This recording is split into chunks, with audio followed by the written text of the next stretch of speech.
Welcome back to Third Phase of Moon. Blake Cousins here. We've got a special for you tonight, and it's a little dynamic. The feature is turning right now, but we've talked to AI, and that's a big statement to say, but we actually did, and we asked them to do a report on Third Phase of Moon and the UFO sightings that have just come in. So we have Laura and Anna speaking tonight, bringing you the UFO news. Watch this. I hope it's good. It's about time. Let's just hope we see something good from this. Apparently, scientists will release over 3 terabytes of UFO data in 2022. In a blog published on Medium, self-proclaimed UFO researcher Ryan Sprague announced that UAPX, an organization responsible for researching UFO, unidentified aerial phenomena, as the government refers to them, would soon be publicly releasing new data on said UFO. My question is, why don't they just release the footage now? When legally allowed, UAPX will provide to the world our reviewed and analyzed data as well as all raw data once we identify and secure storage and servers adequate to the task. My question is why they say legally allowed. What is the problem releasing all the data today? Who is threatening them with legal action if they did? It is the opinion of UAPX that the data our team collected, processed, and analyzed is the most significant collection of scientific data regarding the UFO phenomena.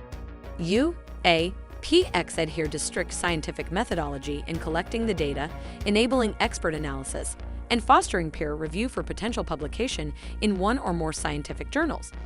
This data includes over 600 hours of infrared video from numerous FLIR cameras. Wow, 600 hours of videos. Let's hope it has some quality and not just quantity. A combined total of 3 terabytes of visual imagery through multiple camera platforms. Sprague added the analysis of this data reveals a significant number of anomalous objects and phenomena still undergoing examination before public release. He further claimed that the nature and type of information captured may imply definitive proof of UFO presence. Transparency is the key to disclosure, and it seems that this language of legally bringing the information to the public is a bit discerning. That's just my opinion. What's your thoughts? Leave them in the comments below.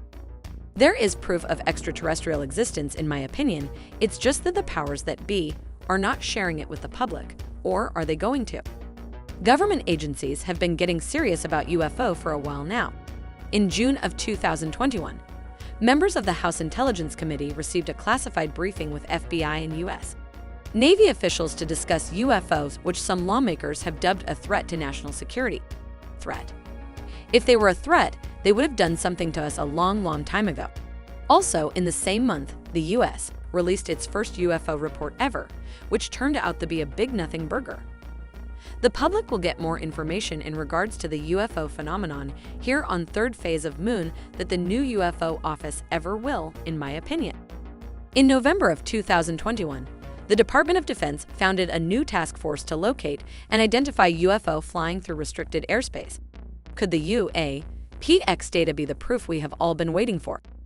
When you look at the big picture, Third Phase of Moon has thousands of videos that has been shown to the world. We have some incredible new UFO videos just in. So as Blake Cousins says, buckle up and hold on, because this new UFO video has got me baffled. Я не могу понять, какие-то 2 тучи какие-то и какие-то точки.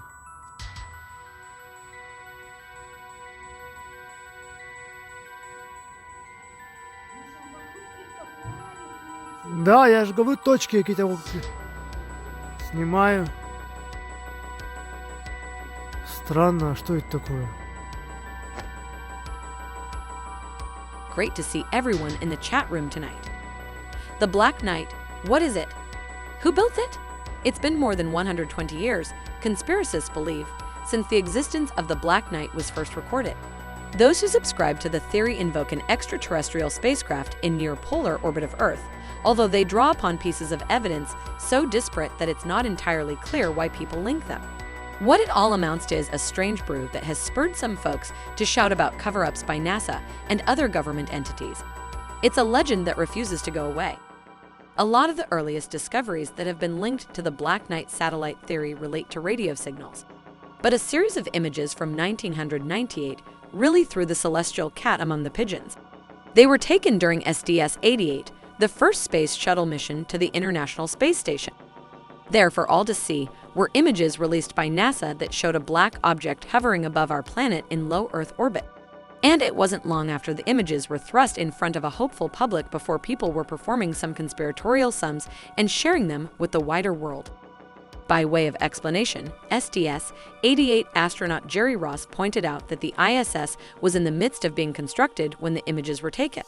The U.S. team, he said, was on its way to attach the American module to the one created by the Russians, and as part of that work, they had taken 4 trunnion pin thermal covers with them. The task was to wrap these around 4 bare trunnion pins, these being rods that attached the module to the Space Shuttle Endeavour while it was being transported.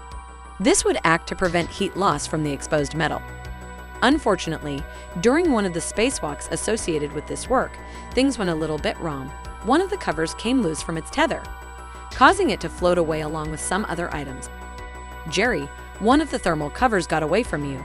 SDS-88 Commander Robert Cabana, who now serves as Associate Administrator of NASA, told Ross during the spacewalk, and it soon became apparent that the cover was lost for good. Subsequently captured on camera, this runaway black object was given the catalog number 025570 by NASA. A few days later, the item fell from orbit and burned up. Much of this information been placed on the record. Former NASA engineer James Oberg, who personally knows Ross and the person who took the photos, cosmonaut Sergei Krikalev, has demonstrated that these supposed images of the Black Knight actually depict a very mundane object. Really? Not sure if I believe what they're telling us. Multiple videos from recent missions to the ISS show evidence that the Black Knight is still in orbit. Guys, I want to get your thoughts. Is this some kind of convenient story to discredit the Black Knight? Love to work via artificial intelligence on Third Phase of Moon. See you soon. Third Phase of Moon is the place to watch the latest UFO sightings from around the world. Please share your UFO sightings to Third Phase of Moon. The email contact is in the description below. Keep your eyes on this channel for the latest UFO news. Make sure you hit that subscription button for the quickest news on everything phenomenon in our skies. Thanks again. Now back to Blake and Brent Cousins. Keep your eyes on the skies, everybody.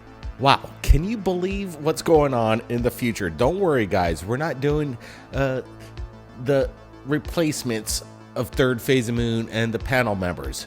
We're just kind of interested because that there's new software that basically could change the way you receive the news. We just wanted to show you how it could really shock the system if you don't know where the information is coming from. So we're going to assure you right here at Third Phase Moon that we're going to deal with AI every once in a while and ask them the big questions. But we're not going anywhere. You can count on that. But it was an interesting experiment to see how the world is going in this AI future. And I thought it would be kind of cool to show you the possibilities. But don't worry, what you heard behind the avatars was strictly Third Phase of Moon and our impressions of what we think on how things should be asked and answered by the people that are bringing the evidence. And that's what we're here for. Everybody be safe. Buckle up or unbuckle, whatever you guys are doing right now. Appreciate it. Hit that thumbs up on the way out. And again, we want to hear your thoughts on this incredible experiment with AI. We'll see you very soon.